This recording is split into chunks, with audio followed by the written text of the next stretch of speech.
Vamos acompanhar a leitura em Lucas, no capítulo 20, dos versículos 1 ao 18.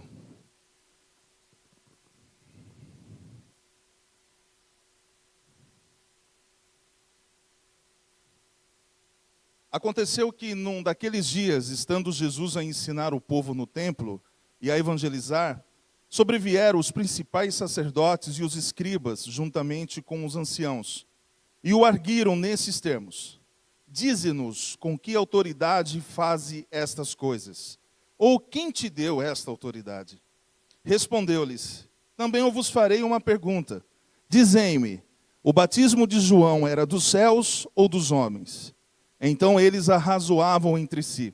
Se dissermos do céu, ele dirá: Por que não acreditastes nele? Mas se dissermos dos homens, o povo nos apedrejará, porque está convicto de ser João um profeta. Por fim responderam que não sabiam. Então Jesus lhes replicou: Pois nem eu vos digo com que autoridade faço estas coisas. A seguir passou Jesus a proferir ao povo esta parábola. Certo homem plantou uma vinha, arrendou a lavradores e ausentou-se do país por prazo considerável. No devido tempo, mandou um servo aos lavradores para que lhes dessem do fruto da vinha. Os lavradores, porém, depois de o espancarem, o despacharam vazio. Em vista disso, enviou-lhes outro servo, mas eles também a este espancaram, e depois de o ultrajarem, o despacharam vazio. Mandou ainda um terceiro, também a este, depois de o ferirem, expulsaram. Então disse o dono da vinha: Que farei? Enviarei o meu filho amado, talvez o respeitem. Vendo-o, porém, os lavradores arrazoavam entre si, dizendo: Este é o herdeiro, matemo-lo, para que a herança venha a ser nossa. E lançando-o fora da vinha, o mataram. Que lhes fará, pois, o dono da vinha? Virá e exterminará aqueles lavradores, e passará a vinha a outros. Ao ouvirem isto, disseram: Tal não aconteça. Mas Jesus, fitando-os, disse: Que quer dizer, pois, o que está escrito? A pedra que os construtores rejeitaram, esta veio a ser a principal pedra angular? Todo o que cair sobre esta pedra ficará em pedaços, e aquele sobre quem ela cair ficará reduzido a pó. Amém. Este capítulo nos coloca na última semana de Jesus em Jerusalém, e é provável que esses fatos ocorreram em uma terça-feira, porque no dia anterior, na segunda-feira, Jesus havia amaldiçoado a figueira por não produzir frutos. Foi no mesmo dia que ele havia também purificado o templo, expulsado os cambistas e os comerciantes corruptos que exploravam o povo de Deus. Os líderes religiosos ficaram irados e começaram a planejar a morte de Jesus.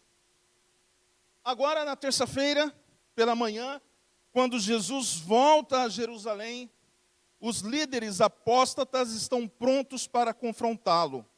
Eles querem saber com que autoridade Jesus agia dessa maneira no templo. Nos dois primeiros versículos, versículo 1 e 2, mostra-nos Jesus Cristo ensinando, evangelizando no templo, e também a chegada de uma comitiva religiosa. Era uma comitiva, uma delegação de 3 poderes: sacerdotes, escribas e os anciãos. O interessante é que esses homens estavam totalmente seguros da sua autoridade. Os escribas, os sacerdotes, eles acreditavam que a sua autoridade, ela era proveniente de Moisés. Os escribas se fundamentavam e diziam que a autoridade que eles tinham vinha dos rabinos. E os anciãos, por sua vez, por eles serem experientes e sábios, chefes de famílias, líderes de clãs, Então o próprio povo reconhecia que eles tinham uma autoridade por causa da sua experiência e por causa da sua sabedoria. Todos esses homens sentiram-se seguros para chegar até Jesus Cristo e dizer: ei, Jesus estava ensinando, pregando o evangelho e ensinando. E essa comitiva chega e diz: ei, seu Jesus, o que está acontecendo aí? Quem te deu essa autoridade? De onde você recebeu essa autoridade?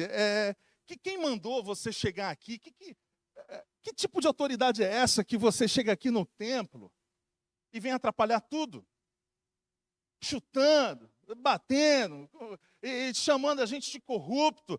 Quem é que deu essa autoridade para você?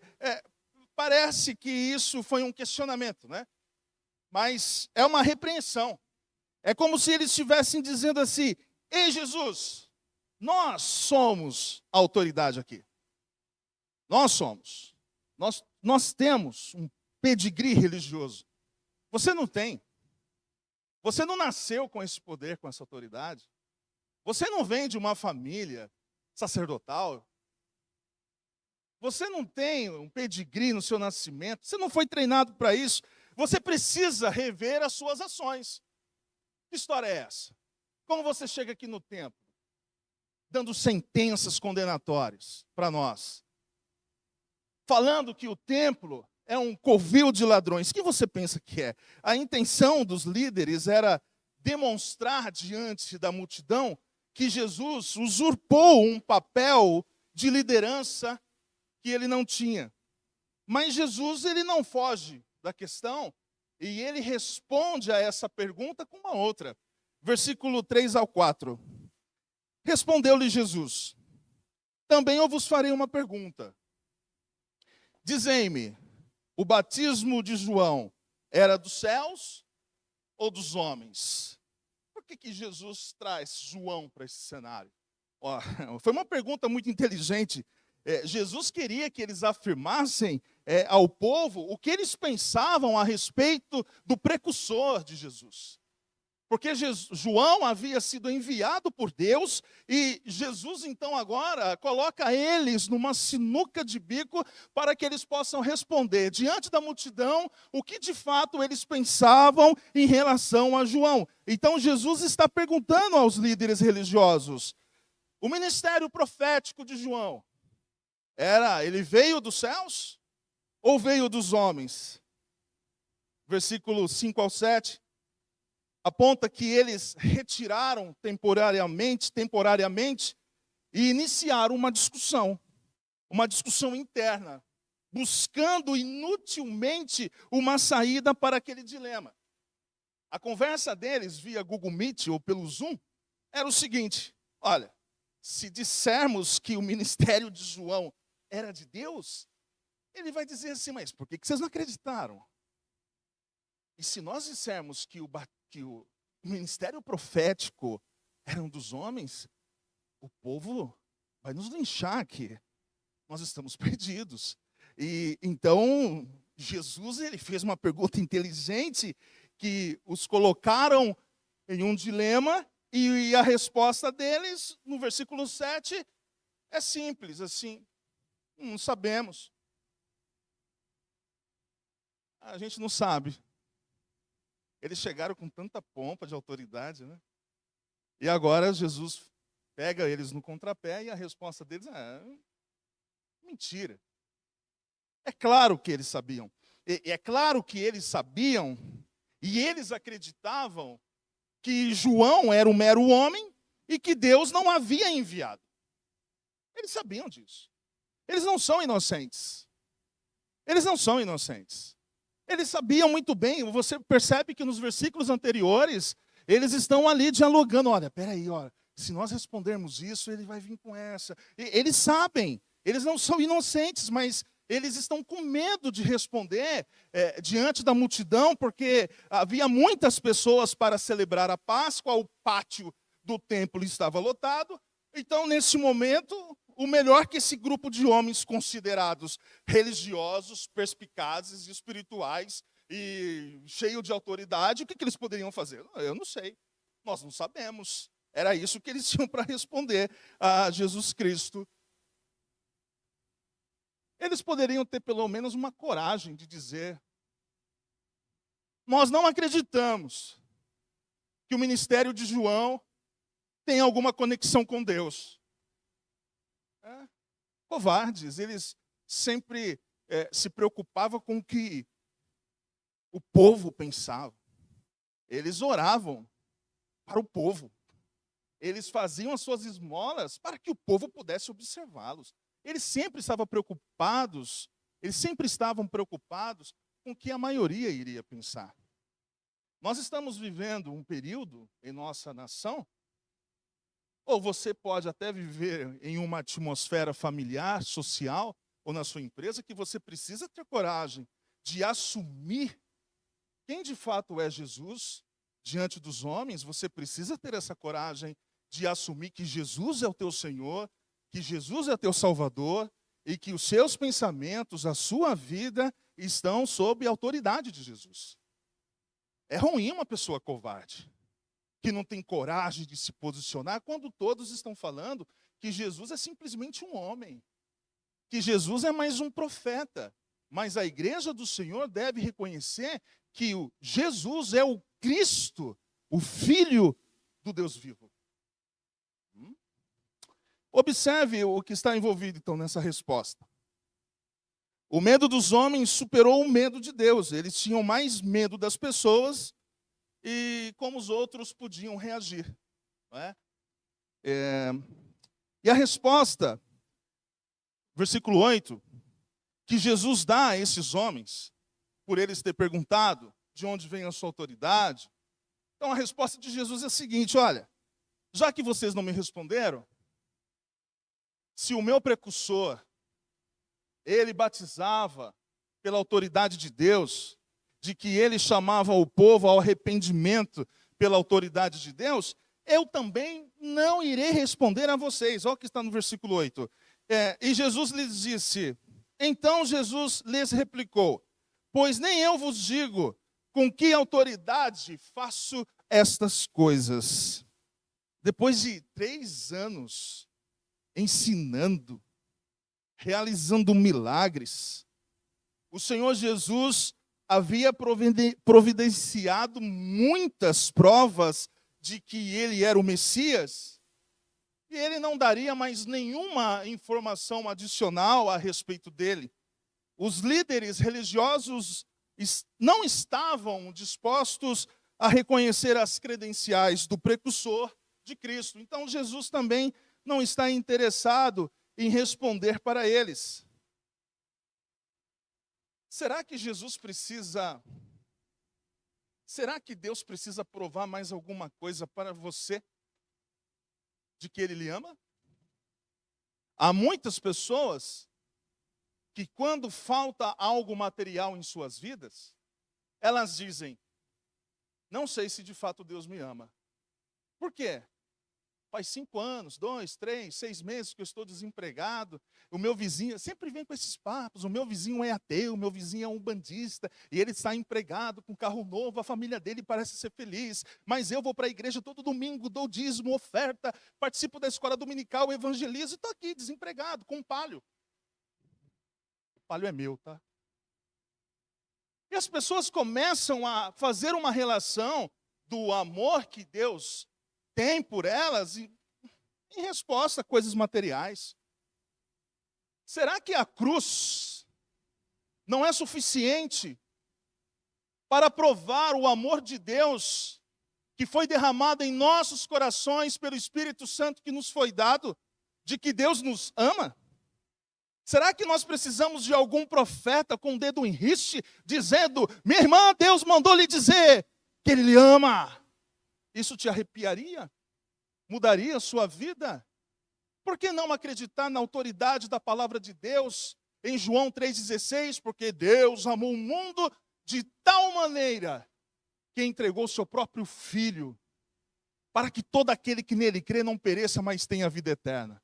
Talvez eu tenha mudado alguma coisa aí nesse versículo, mas o foco é esse. Mas Deus prova o seu amor para conosco, por Cristo ter sido crucificado por nós. Será então que nesse domingo, às 10h23 da manhã, o nosso Senhor precisa provar que lhe ama ainda? Você tem alguma dúvida desse amor? O Espírito Santo foi dado a você como um selo, você é uma propriedade exclusiva de Deus. Nós estamos aqui reunidos diante da presença do Senhor e o clamamos e o reconhecemos que Ele é o Senhor pelo Espírito que nos foi dado. E o Espírito Santo testifica com o nosso espírito que somos filhos de Deus. Você crê na autoridade de Jesus sobre a sua vida? Interessante que muitas autoridades, em todas as gerações, sempre surgem autoridades filosóficas, religiosas, políticas. Por exemplo, durante a Revolução Russa, Lenin assegurou que se o comunismo fosse implementado, haveria pão em toda a casa. Contudo, ele não teve autoridade para dizer como Jesus disse: eu sou o pão da vida. Aquele que vem a mim não terá fome, e quem crê em mim nunca terá sede. Só em Jesus a nossa alma encontra completa provisão. Se só Ele nos alimenta e nos sustenta. Como o pão lá da padaria que você pegou quentinho hoje, Zeca, dá prazer e sustento, assim também de Jesus vem a nossa satisfação e o nosso vigor. Jesus está acima de toda autoridade. Em Mateus, no capítulo 7, versículo 28 e 29, está registrado, quando Jesus acabou de proferir estas palavras, estavam as multidões maravilhadas, porque ele as ensinava como quem tem autoridade e não como os escribas. O ensino dos escribas não causava nenhum impacto nos ouvintes. Os ensinamentos desses homens não traziam mudança de rota, não trazia significados para a alma. E a diferença nevrálgica é que Jesus, quando ensinava, as palavras dele penetrava, dividia a alma, o espírito, medulas, julgando os pensamentos e as intenções do coração. As palavras de Jesus penetravam na alma dos homens, mudando a sua rota, mudando o seu destino. Era diferente dos escribas, era diferente dos sábios dos nossos dias. Buda ensinou a iluminação interior, mas morreu buscando mais luz. E ele nunca teve a autoridade para afirmar: eu sou a luz do mundo. Eu sou a luz do mundo. Quem me segue não andará em trevas, mas terá a luz da vida.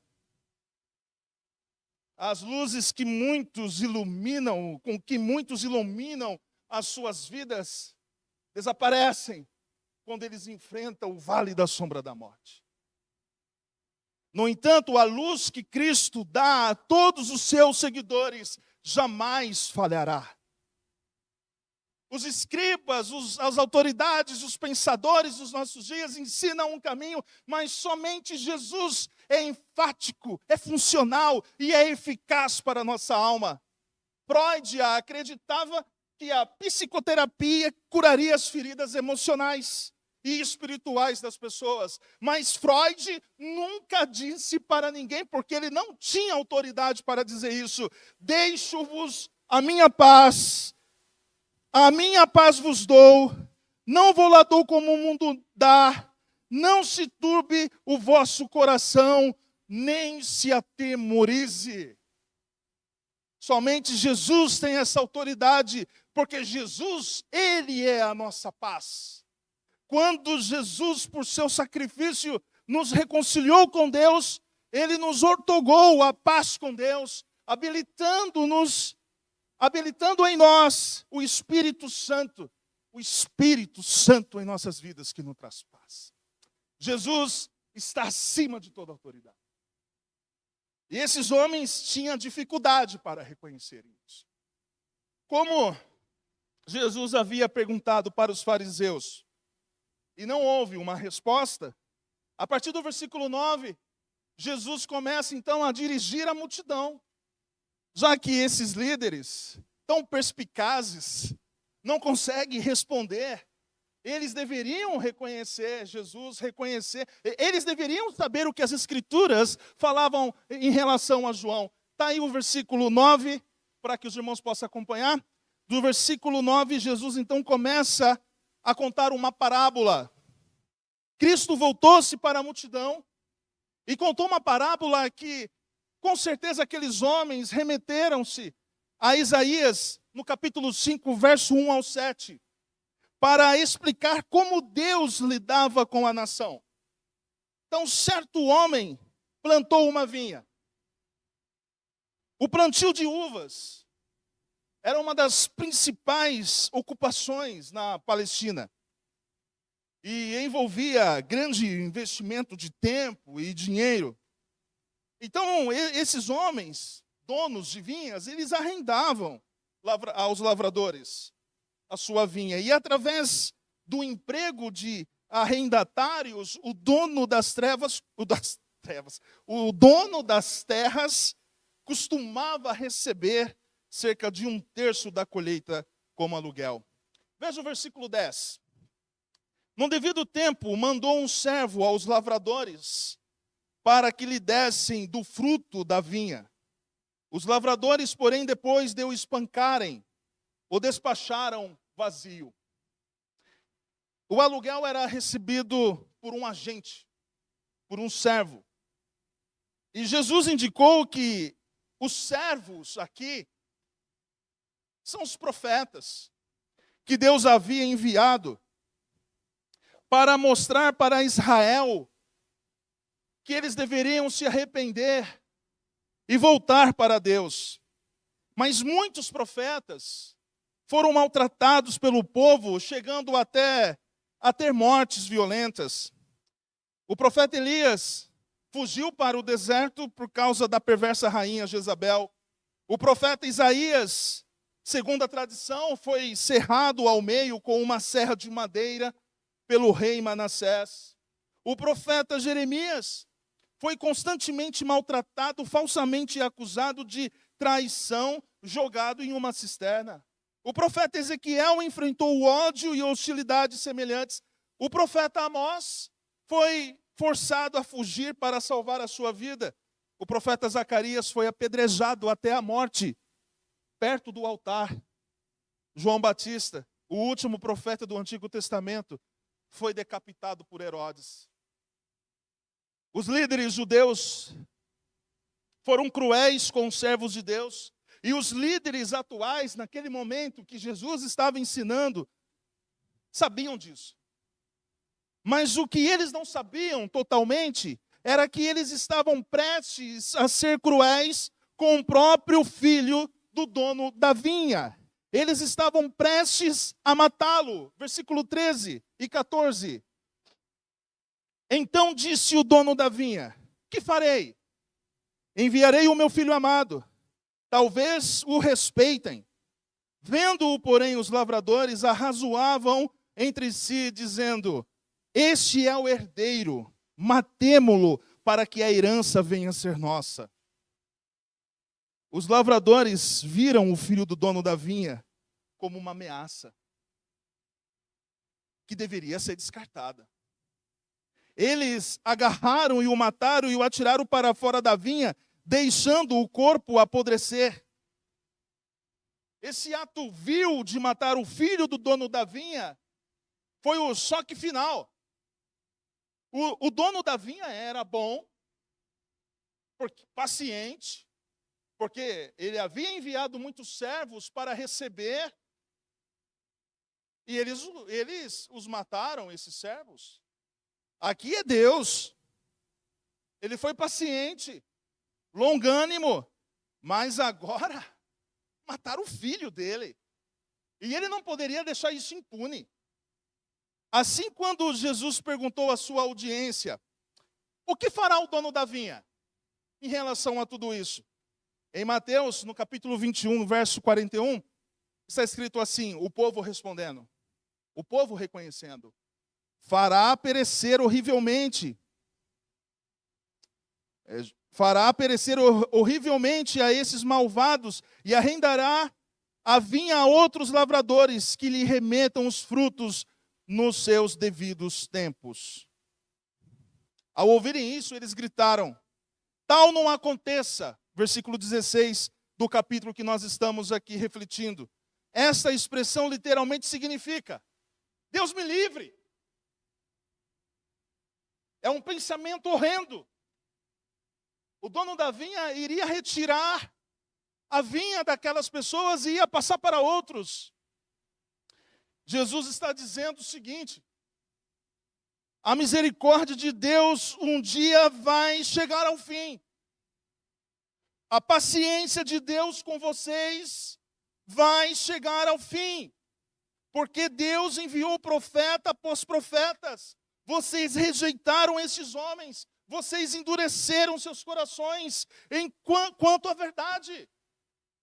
Mas vai chegar um dia em que o dono da vinha virá e executará juízo sobre os líderes, sobre Israel, sobre as nações. Aqueles que não se submeteram à autoridade do Filho amado experimentarão a ira do dono da vinha. Mas o dono da vinha não vem somente para julgar e executar juízo, ele vem também chamar um povo para si, formado de homens, de mulheres, um novo povo. A morte do filho não é o fim da história. Eles iam matar Jesus naquela semana, mas não seria o fim da história. Note, parece que, no versículo 17, parece que Jesus muda as metáforas. Ele começa a parábola com a imagem de uma vinha, e agora ele termina com a imagem de um edifício, uma pedra angular. Na parábola da vinha, o filho é rejeitado. Agora, quem é rejeitado nessa construção, nesse novo edifício, é a pedra angular. O versículo 17 diz assim: mas Jesus, fitando-os, disse: que quer dizer, pois, o que está escrito? A pedra que os construtores rejeitaram, esta veio ser a principal pedra angular? Jesus cita a profecia que está em Salmo 118, verso 22. A pedra que os construtores rejeitaram, essa veio ser a pedra angular, a pedra fundamental. A pedra rejeitada, profetizada pelos Salmos, é o filho desta parábola que Jesus acaba de contar. A rejeição de Jesus foi na cruz, a rejeição de Jesus trouxe a morte, mas o que é tornar-se pedra angular? Essa pedra que foi rejeitada pelos construtores ressurge. Essa pedra agora é uma pedra de honra, de um novo tempo, de uma nova vinha, de uma nova construção. Jesus está falando da morte e da sua ressurreição, mas Deus veio transformar essa pedra. Essa pedra que foi rejeitada agora é a única pedra fundamental da igreja que será construída após a ressurreição de Jesus.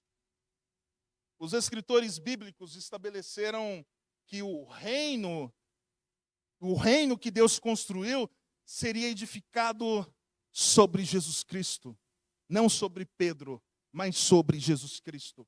Sem essa pedra angular, o prédio não tem valor.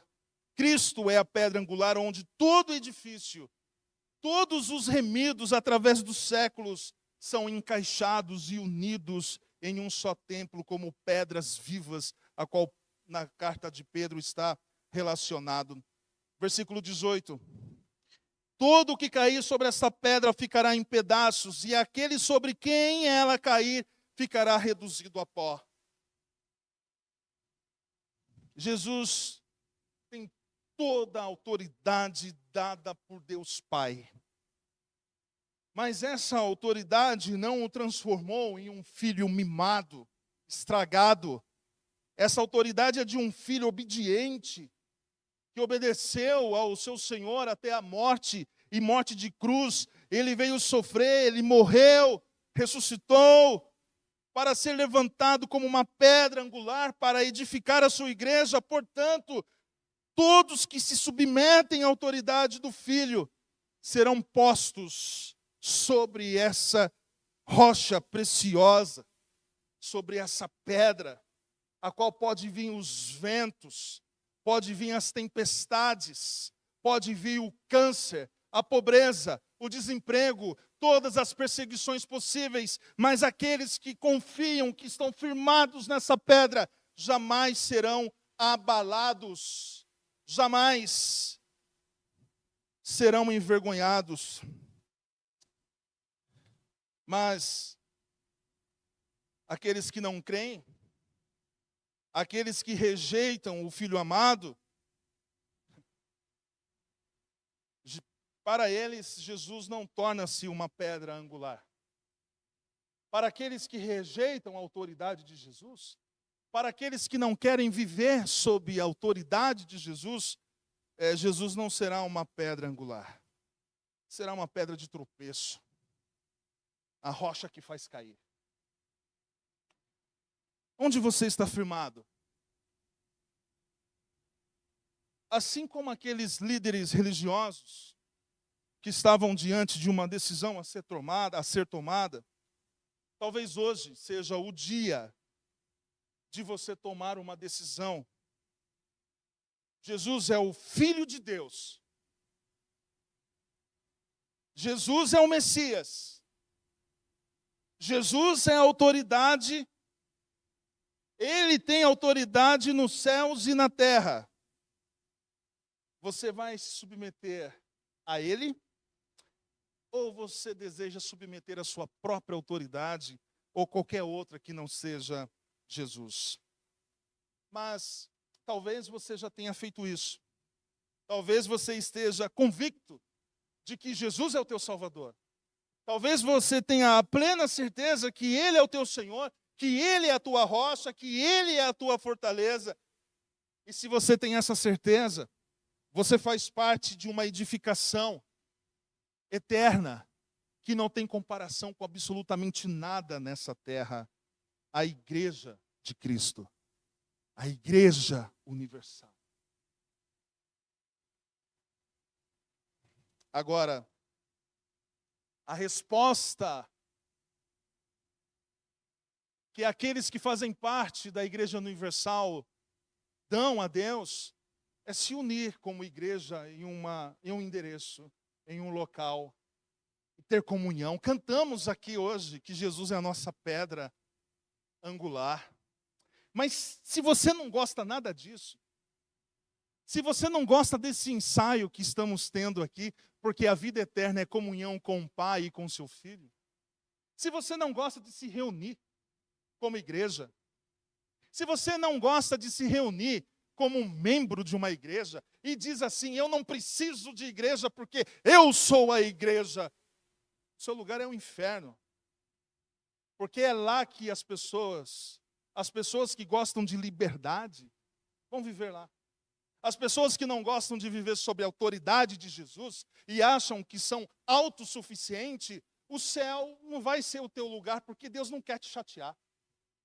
Você não gosta de comunhão, você não gosta de louvor, você não gosta da palavra de Deus, você não gosta de orar, você vive por si mesmo, pelas suas ideias. Não tem Jesus, parece que a palavra de Jesus, ele disse para os fariseus, a minha palavra não tem lugar em vós. Se esse ambiente que nós temos aqui, que é um resultado da vida que Jesus nos deu, não te agrada, você não gosta, o teu lugar não é o céu, é no inferno que as pessoas gostam de liberdade. Jesus, ele disse que o Pai retiraria a vinha daqueles homens e daria a outros. Esses outros somos nós. Somos nós. O novo céus e a nova terra serão lugar daqueles que se submeteram a autoridade do Rei da Glória, o nosso Senhor Jesus. Ainda há tempo. Se arrependa. Você que está aí assistindo, você que vai assistir esse vídeo talvez daqui 1 ano, 2, 3 anos, se Deus assim te der uma oportunidade. Se arrependa dos seus pecados. Reconheça Jesus Cristo como teu único e suficiente Salvador. E saiba que não existe outra autoridade a não ser em Jesus Cristo. E todos nós que já recebemos essa certeza de que Ele é o nosso Senhor, que possamos regozijar, que possamos nos alegrar dia após dia, porque não há nada nesse mundo que possa satisfazer a nossa alma como Jesus Cristo. E que você então, através dessa reflexão, de se de fato você vive sob a autoridade de Jesus, que seja restaurada em sua alma a alegria da salvação. Amém? Que seja assim em sua vida. Vamos orar? Convido a igreja para ficar em pé. Pai eterno, muito obrigado, meu Senhor. Não existem palavras que possamos usar, meu Senhor, para agradecer a todas as coisas que o Senhor fez por nós. O que o Senhor fez na cruz. O que o Senhor fez, meu Senhor, para nos resgatar, para nos dar a vida, para que possamos hoje aqui, meu Senhor, através do Teu Espírito Santo, reconhecer que o Senhor é o Messias, é o Salvador, o Rei das nossas vidas. Meu Pai eterno, usa essa igreja, através dessa certeza da Sua autoridade, para que possamos pregar o Evangelho àqueles que ainda não escutaram, aqueles que estão perdidos, que estão assentados nas trevas, que possamos, meu Senhor, iluminar as suas vidas através da pregação do Evangelho, meu Senhor. Talvez muitos irmãos aqui ainda têm filhos, parentes que ainda não foram alcançados pelo Teu Evangelho. Meu Senhor, sê misericordioso, meu Senhor. Manifesta a Tua graça, meu Senhor, sobre essas vidas. Usa, meu Senhor, a igreja presbiteriana aqui de Valinhos para pregar o Teu Evangelho, para anunciar as boas novas, seja nas ruas, em clínicas, em presídios, no nosso contexto social e profissional, que possamos, meu Senhor, através do Teu Espírito Santo, cheios da intrepidez do Espírito, pregar, meu Senhor, as boas novas de salvação para aqueles que estão perdidos. Usa-nos, meu Senhor. Usa-nos, meu Senhor, pelo Teu Espírito Santo. Sabemos que o fim está próximo. Sabemos que existem os Seus eleitos, meu Senhor, que precisam ser chamados pelo Teu Evangelho, pela pregação do Evangelho. Não, meu Senhor, por causa do nosso nome, meu Pai. Não por causa, meu Senhor, da nossa vida social, da nossa estrutura social, mas para a Tua glória, para a Tua honra, meu Senhor, para que os homens venham reconhecer que a verdadeira alegria, que a verdadeira vida está em Ti, que a salvação está em Ti, que fora de Ti não há salvação, não existe nenhum outro homem, nenhum outro nome em que podemos encontrar a salvação a não ser em Ti, porque é em Ti que nos movemos, é em Ti que existimos, é em Ti, meu Senhor, que está baseada a nossa existência. Que outras pessoas que hoje não estão fazendo parte do convívio e da comunhão venham ser restaurados pelo Teu poder. Venha restaurar aqueles que estão vacilantes. Venha restaurar e fortalecer aqueles que estão se sentindo fracos. Mas, Senhor, tudo para a Tua honra e para a Tua glória. Amém. Amém. Podem sentar, meus irmãos. Só vou precisar de 1 minutinho da atenção de vocês. Segue a programação normal durante a semana, o encontro de oração, o estudo bíblico, e domingo que vem o nosso encontro será também às 9h30. Presbíteros, algum aviso? Não? Eu queria apresentar um visitante que estava aí com vocês, mas ele foi arrebatado e a gente ficou. Hã? É teu pai? A igreja, então, depois cumprimentam e felicitam. Muito obrigado por ter trazido ele. Deus abençoe, viu? Meus irmãos, tenham uma boa semana, um bom domingo. Deus abençoe vocês, em nome de Jesus.